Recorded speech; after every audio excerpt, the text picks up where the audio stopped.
Aujourd'hui aussi, c'est un autre jour. Là. Le monde part en couille. Non. Ça dit, j'ai du mal à imaginer. दवा कपर नहीं मेरा मुंडा नहीं लबन दिया तेरा मतबर के ही आकर रीढ़ा बना के गया नहीं बनाई के ले आया कौन ही दस मैनू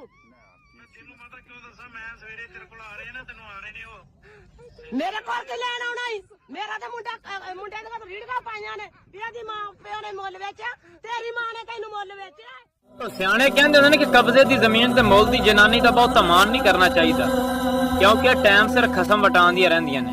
ਉਹ ਇੱਕ ਲੜਕੀ ਸੀ, ਉਹਦੇ ਮਾਂ-ਬਾਪ ਨੇ ਉਹਦੀ ਸ਼ਾਦੀ ਕੀਤੀ ਤੇ ਚੰਦ ਮਹੀਨਿਆਂ ਬਾਅਦ ਉਹ ਤਲਾਕ ਆ ਗਈ। ਉਹਦੇ ਮਾਂ-ਬਾਪ ਨੇ ਦੂਸਰੀ ਜਗ੍ਹਾ ਤੇ ਸ਼ਾਦੀ ਕਰ ਦਿੱਤੀ, ਉੱਥੋਂ ਵੀ ਚੰਦ ਮਹੀਨਿਆਂ ਬਾਅਦ ਤਲਾਕ ਆ ਗਈ।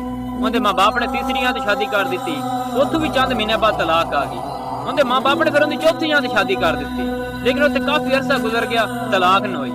उस लड़की की सहेलियां ने उस लड़की तो पूछा कि अगर तेन 3 जगह तो तलाक हुई है तो चौथी जगह तो बड़ा ठीक रह रही, तो पहली 3 जगह तो तलाक क्यों लई है? तो लड़की कहती जिथे मेरे माँ बाप ने मेरी पहली शादी की थी ना, वो खर्चा बहुत घट दिंदा सी ते मैं उत्थे तलाक लै ली। फिर मेरे माँ बाप ने दूसरी जगह शादी कर दी, वो खर्चा भी घट दिंदा सी और मारदा भी हैगा सी, मैं उत्थे भी तलाक लै ली। फिर मैं तीसरी जगह मेरी शादी कर दी, वो खर्चा भी घट दिंदा सी, मारदा भी सी और गालां भी दिंदा सी, मैं उत्थे भी तलाक लै ली। फिर मेरे माँ बाप ने हुण चौथी जगह शादी की है, एक खर्चा भी कट दिंदा है, मारदा भी है, गालां भी कट दिंदा और किसी टाइम घरों भी कट दिंदा है। तो सहेलियां बोल के कहेंगे तो फिर सारा ज्यादा जालम है, तेथों क्यों नहीं तलाक लई? तो लड़की कहती कि मैं हुण समझ गई हां कि मैं पहले तलाक लई, दूसरे ने मैनूं उहदे नाल ज्यादा तंग कीता है, जे मैं उत्थों तलाक लई तो तीसरे ने मैनूं उहदे नाल ज्यादा तंग कीता है, जे मैं तीसरे तलाक लई तो चौथा उस नाल ज्यादा तंग कर रहा है, जे मैं हुण इत्थों तलाक लांगी तो पंजवां मैनूं इस नाल ज्यादा तंग करेगा।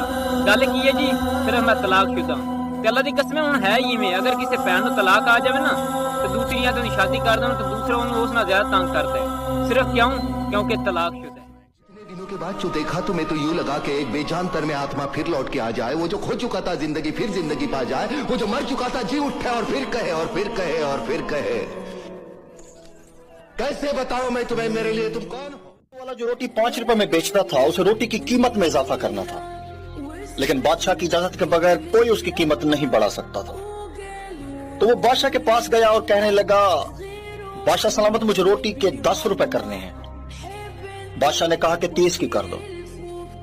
तंदूरी ने कहा, बादशाह सलामत इससे शोर मचेगा, एहतजाज होगा, मुझे जूते पड़ेंगे। तो बादशाह ने कहा कि इसकी फिक्र ना करो, मेरे बादशाह होने का क्या फायदा, तुम अपना मुनाफा देखो और रोटी 30 की कर दो।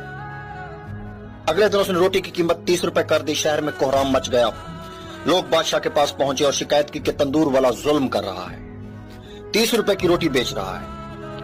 बादशाह ने अपने सिपाहियों से कहा कि मेरे दरबार में तंदूरी को पेश करो। वो जैसे ही दरबार में पेश हुआ, बादशाह ने गुस्से से कहा कि तुमने मुझसे पूछे बगैर कीमत कैसे बढ़ा दी? ये रियाया मेरी है, लोगों को भूखा मारना चाहते हो? बादशाह ने तंदूरी को हुक्म दिया कि तुम कल से आधी कीमत पर रोटी बेचोगे, वरना तुम्हारा सर कलम कर दिया जाएगा। बादशाह का हुक्म सुनकर अवाम ने ऊंची आवाज में कहा, बादशाह सलामत जिंदाबाद।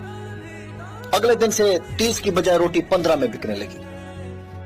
ये वही रोटी थी जो तंदूरी 10 रुपए की बेचना चाहता था। अवाम खुश, तंदूरी खुश, बादशाह भी खुश। अब सोचकर बताएं वो कौन से मुल्क की? एक वक्त का खाना कम खा लेना, लाख मुसीबत आ जाए, रो लेना, भीख मांग लेना, पर कभी किसी अपने से मदद की भीख मत मांगना।